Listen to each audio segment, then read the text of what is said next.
नमस्कार, आप सभी का स्वागत है खबरें आज तक में। तो आइए आज हम आपको लेकर चलते हैं देश और दुनिया की कुछ तमाम बड़ी खबरों की ओर। जम्मू कश्मीर में पुलिस की ताबड़तोड़ 56 ठिकानों पर छापेमारी, आतंकियों के मददगारों पर एक्शन। जम्मू कश्मीर में बीते कुछ महीनों के दौरान कई आतंकी घटनाएं सामने आई हैं। अब इन मामलों पर पुलिस ने एक्शन तेज किया है।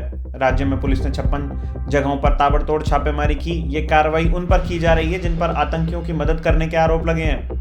नेशन फर्स्ट की भावना संविधान को सदियों तक जीवित रखेगी, सुप्रीम कोर्ट के कार्यक्रम में बोले पीएम मोदी।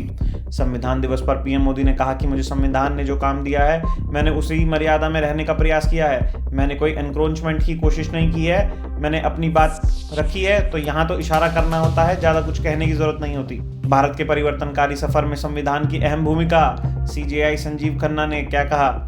संविधान दिवस के मौके पर मंगलवार को कई कार्यक्रम आयोजित किए गए। सुप्रीम कोर्ट की ओर से खास आयोजन हुआ जिसमें सीजेआई संजीव खन्ना मौजूद रहे। इस दौरान प्रधानमंत्री नरेंद्र मोदी और कानून मंत्री भी शिरकत करने पहुंचे। जीव खन्ना ने न्यायपालिका से जुड़े कुछ गंभीर मुद्दों पर प्रकाश डाला। उन्होंने मामलों के लंबित होने, देरी, मुकदमों की लागत, न्याय तक पहुंच और प्रणाली में विश्वास की कमी जैसे मुद्दों पर चर्चा की। साथ ही इन समस्याओं के समाधान के लिए किए जा रहे प्रयासों पर भी जोर दिया। आतंकियों को मुंह तोड़ जवाब देंगे, संविधान दिवस पर क्या क्या बोले पीएम मोदी। प्रधानमंत्री ने संविधान दिवस पर आतंकवाद के खिलाफ भारत का संकल्प दोहराया। उन्होंने मुंबई हमले के पीड़ितों को श्रद्धांजलि दी। मोदी ने संविधान की शक्ति का उल्लेख किया और जम्मू कश्मीर में इसके लागू होने की बात कही। उन्होंने पिछले 10 वर्ष में बैंक खाते, पक्के घर और गैस कनेक्शन जैसी उपलब्धियों का भी जिक्र किया। दिल्ली में सीएम फेस का ऐलान नहीं करेगी बीजेपी। हरियाणा और महाराष्ट्र चुनाव के बाद अब दिल्ली की तैयारी बीजेपी की ओर से शुरू हो गई है। बीजेपी के सांसदों को इस चुनाव के लिए खास जिम्मेदारी दी गई है। साथ ही चुनावी वादों को लेकर भी रणनीति तैयार हो रही है। वहीं अरविंद केजरीवाल की ओर से भी चुनाव प्रचार जोरों पर है।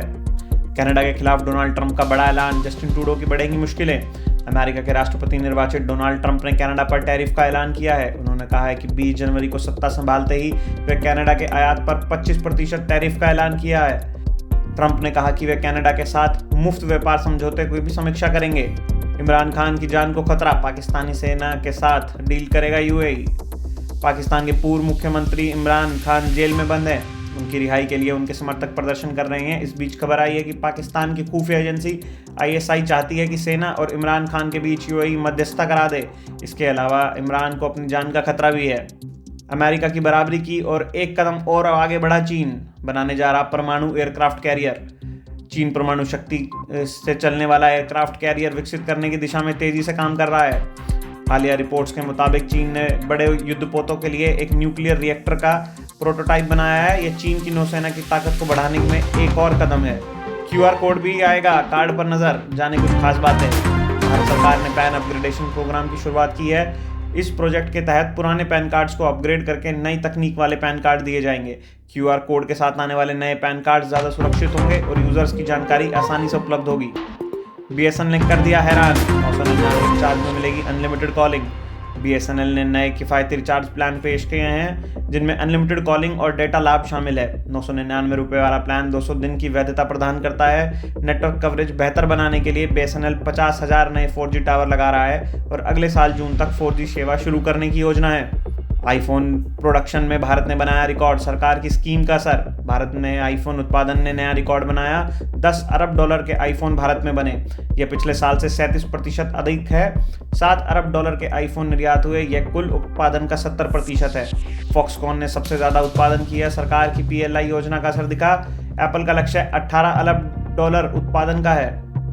दिल्ली में धुंध के साथ गुलाबी ठंड का असर, हाथ कपाने वाली सर्दी से कब ठिठुरेगा उत्तर भारत। दिल्ली में सर्दी का एहसास शुरू हो गया है, लेकिन अधिकांश लोगों के अभी भी स्वेटर नहीं निकले हैं। 28 और 29 नवंबर को घना कोहरा छाएगा। दिल्ली का अधिकतम तापमान 27 डिग्री और न्यूनतम 11 डिग्री रहेगा। दिसंबर के दूसरे हफ्ते से उत्तर भारत में तापमान गिरने और ठंड बढ़ने की संभावना है।